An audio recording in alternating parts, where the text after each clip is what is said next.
大家好，我是张大哥。由于大哥白天杂事太多，只好利用晚上来处理这一台560的这个引擎的问题。现在我们来看到这里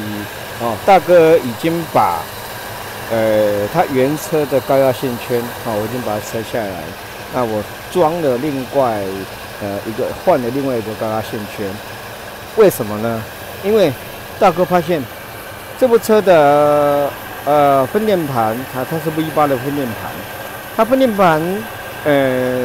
目前市面上要找到也很困难，可能价钱也不便宜。那大哥发现这个市场上缺货，我只好把它拆下来，然后看它的接点，用研磨机研磨它的接点，看它中心的碳棒呢，状况只剩1/3，是算属于该更换的一个状态了。但是因为目前市场上缺货，所以大哥把它的分电盘把它拆开之后呢，把它的接点用研磨机都把它打磨过了，但是发现它火花还是不够大。它虽然说它在高压线圈这2点的电压，大哥量出来都还在5伏特左右，那这个5伏特就已经属于标准值了，已经在符合标准值了。当然，它如果这2点的电压低的话，低压部分低的话，它高压当然也会变比较低，所以它也会影响到火星塞的点火。那当然，如果它低的话，这2点如果它电压低于5伏特，那都会是这个欧导光点火放大器的问题。那这部车目前大哥量出来，它这2点的电压有到5伏特，是 OK 的。那所以说它的点火放大器是 OK 的，但是它的火花虽然经过大哥已经有整修过它的分电盘之后，它火花还是不够大，所以说今天大哥就只好再找了另外一颗高压线圈。那换上去之后呢，我们在远远就可以看到它在点火状态。这个火花以张大哥的这个检测仪器，以张大哥这个检测仪器呢，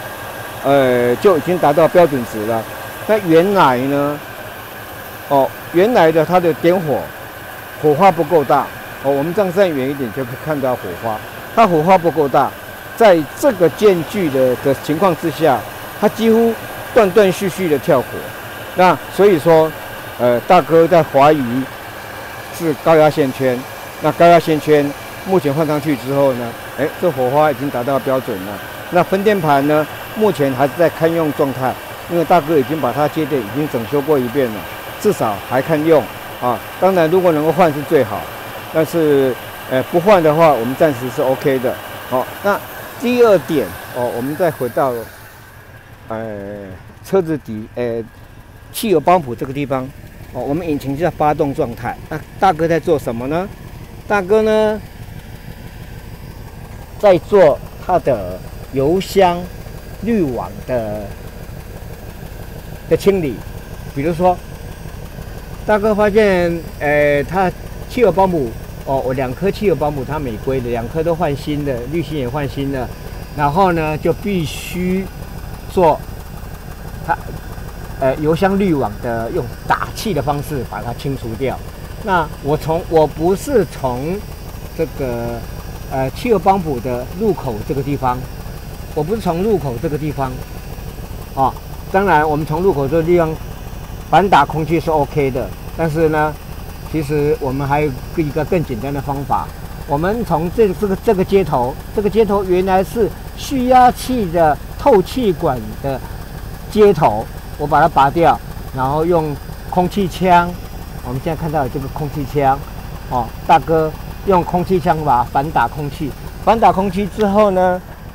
如果说引擎在发动状态的话，如果反打空气效果会更好。那当然油箱一定要打开，我们看这油箱一定要打开。引擎在发动当中，大哥来示范一下，引擎在发动当中，我们就可以看到，我们知道这个地方一定有很多的大量的汽油从这边流到这个汽油泵浦，但是在这个时候呢，我们大哥打气。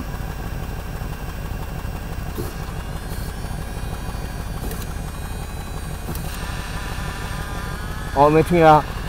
如果在引擎发动当中，如果打气的话，这效果是更好的。那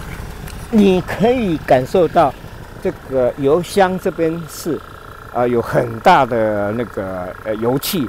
从油箱这边跑出来，那这样的话就达到我们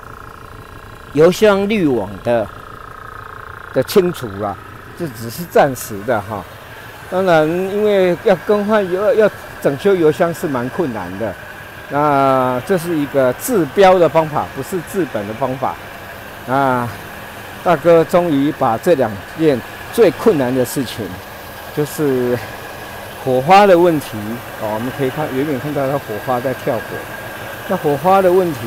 还有这个火花的问题，还有那个油箱流量不足的问题。那我们来看这个流量已经到2点多了，已经到2.7了1.6还1.8、1.4，它原来2点多，它原来呢，我大哥没有清除之前呢，是它只回流量只到1.0左右，那所以说造成这部车子的怠速就很不稳定了。那经过分油盘大哥整修过的分油盘，那再来我们再看它的流量已经到2.5了这非常棒的，终于2.1、2.2，这本来大哥在没有滤网清除之前是看不到的这个数据，所以说能够克服这些状况心里总是感到相当的愉快。好，今天大哥的报告就到此结束了。